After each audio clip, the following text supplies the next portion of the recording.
It's been one of the toughest things in my whole life, really.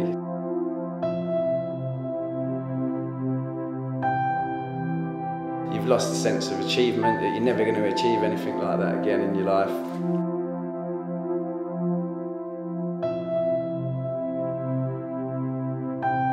I was diving since I was 9 years old. It was what I did day in, day out, all the time. And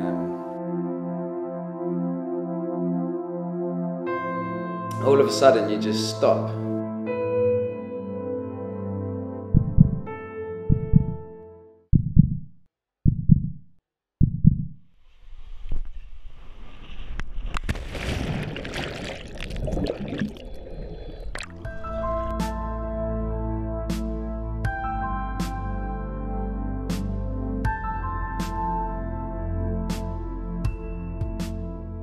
My name's Peter Waterfield. I'm 35 years old and I'm a retired four-time Olympian and Olympic silver medalist. The only reason why I got into diving was because my dad knew that where we was growing up was quite a rough place, and he didn't want me and my brothers running around the streets loads. So he started to introduce me to sport. About a week later I was in doing my first diving session, and I can still remember it today. I just fell in love with it. I've basically won medals in every major event you can do in our sport. So going from a World Championships, a European Championships, World Cups, European Cups, Commonwealth Games, Olympics. Obviously the Olympic Games are the pinnacle of our career. You don't get any better than the Olympic Games. So on the day when we won that Olympic medal, it was sort of like I kind of knew it was going to happen. It was like the day was, everything had worked perfectly in the end. Even though I'd got my injury just before, because I twisted my ankle 6 weeks before, and they said I probably wasn't going. It just made everything worthwhile and put it all in perspective of how hard we'd worked for it. And if you work hard, you can get rewards sometimes. Every day I got out of the pool and I felt wrecked. My body felt wrecked, and it was, you know, we're hitting the water at 35 miles an hour, and we're doing 6 hours a day of training in the gym, putting our bodies through rigorous exercises, and I loved it, and that's what I miss. Coaching Pete was very exciting and frustrating all at the same time, because although he was talented, he also made quite a lot of mistakes. When he was 14, he won the Junior European Championships in Geneva in Switzerland, and that was just fantastic because he was my first homegrown diver that had done that. I'd had previous medalists and winners, but they hadn't been started by me in a programme. And then thereafter, obviously, winning Olympic silver in 2004 was brilliant. Winning the Commonwealth Games in 2002 was brilliant, and also him winning an individual medal at the World Cup in 2012 was brilliant. So there were several highlights, but obviously I think the Olympic medal was the biggest one.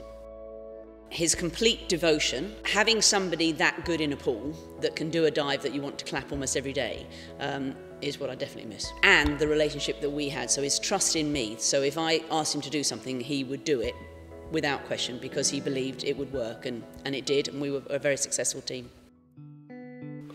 Where I grew up in London was where the Olympic Park was built. I used to run around there when I was a kid growing up, so the fact that it could possibly have come around in my lifetime was amazing, and I had to go for it. And there was only one diver sort of that had caught me up by then, which was Tom.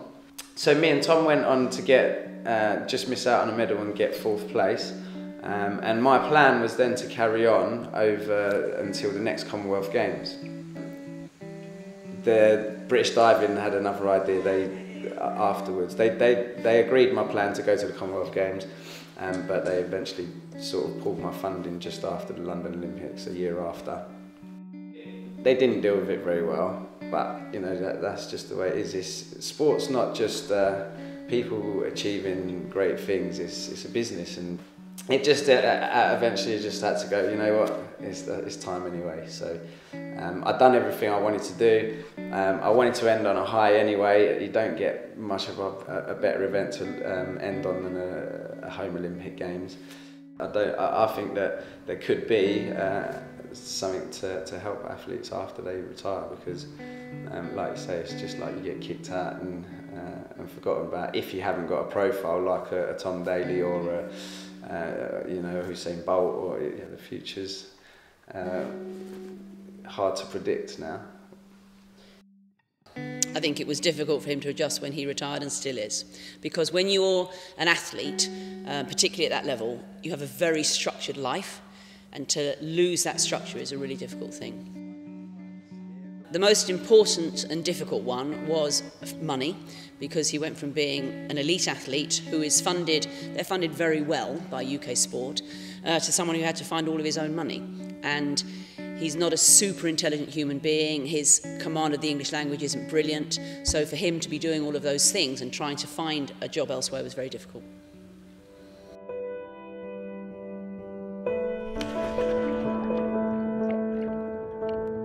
I've known Pete 17 years and we've been together 17 years. From day dot of being with Pete, he's always travelled, you know, it was sort of 5 weeks away, 2 weeks at home. It was like that for, you know, many, many years. So your life evolves around that, and then all of a sudden, one day it completely stops.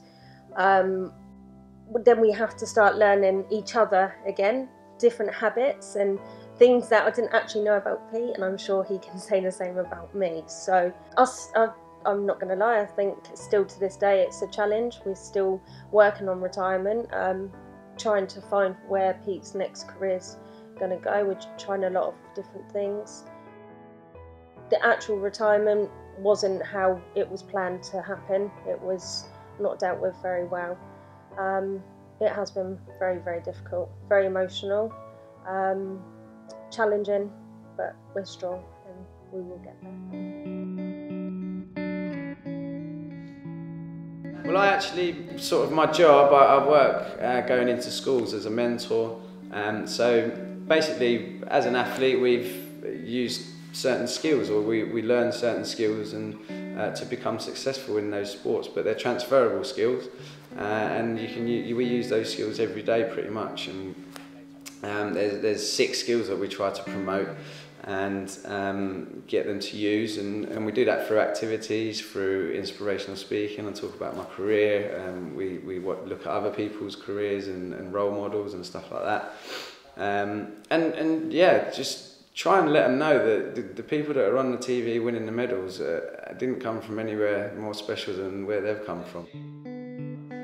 The positives out of it are brilliant. You know, it's great to have much more time to spend with the kids, because that was one of the things I was looking forward to, was being more with the family. So, but on the other hand, if you ask my wife the same question, you know, she knows I've struggled with quitting my sport, and she's been there to support me the whole time. You know, so, but I'm sure I've been a right pain sometimes because of it, and you know.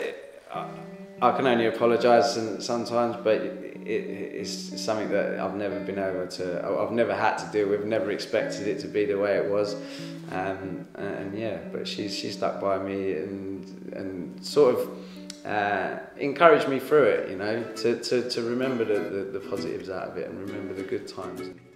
The comment of absence makes your heart grow fonder definitely does that, but we've learned to love each other in a completely different way now, and I think it's definitely made us stronger. We're obviously united as one unit now, where it was always sort of dad's away and mum's at home, and you know, sometimes you just feel like a single mum really, but yeah, we do so much more obviously as a unit, and you're not having to pre-plan the next 6 months because of travelling and childcare and everything else. So yeah, it's fantastic having him home. I love it.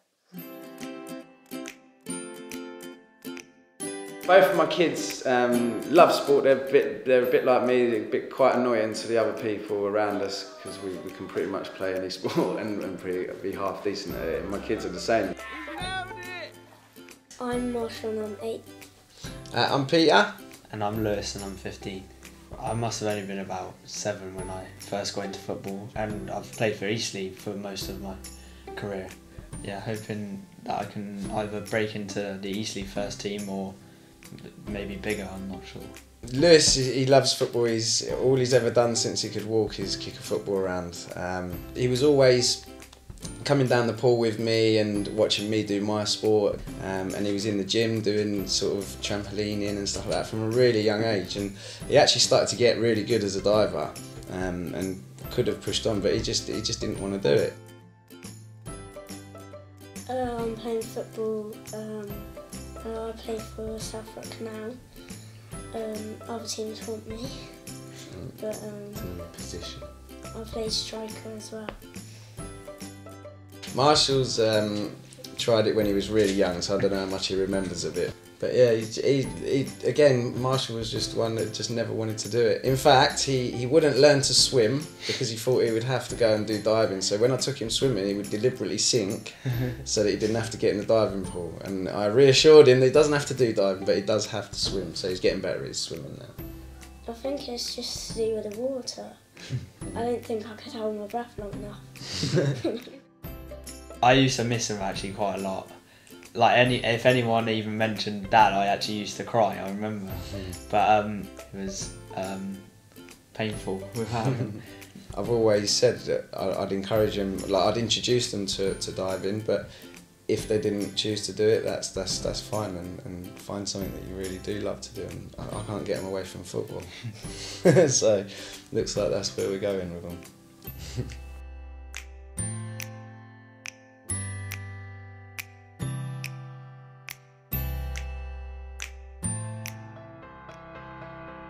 The second year Scholars coach has asked me to play for them for the rest of the season, which is under 18s football, so it's a good achievement. Which is one of the things he has to do is have a day off of school for the days that you go and plays that. Getting your education is one thing and the football's another. But let's concentrate on the football. What did we say? The main thing that we needed to try and achieve in football, and it wasn't like going to the World Cup and stuff like that. Be the best that I can be. Yeah, it's better than anyone else. Yeah, and to enjoy it. Oh, enjoy it. Yeah. And then the results will come afterwards. Yeah. If you can get them two together, and unlock all that passion and desire inside the other to work hard, then you never know where you can go. Yeah.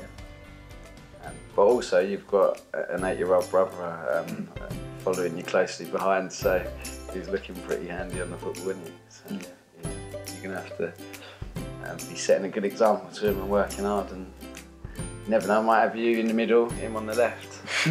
In England one day. Be nice. Yeah, that would be nice.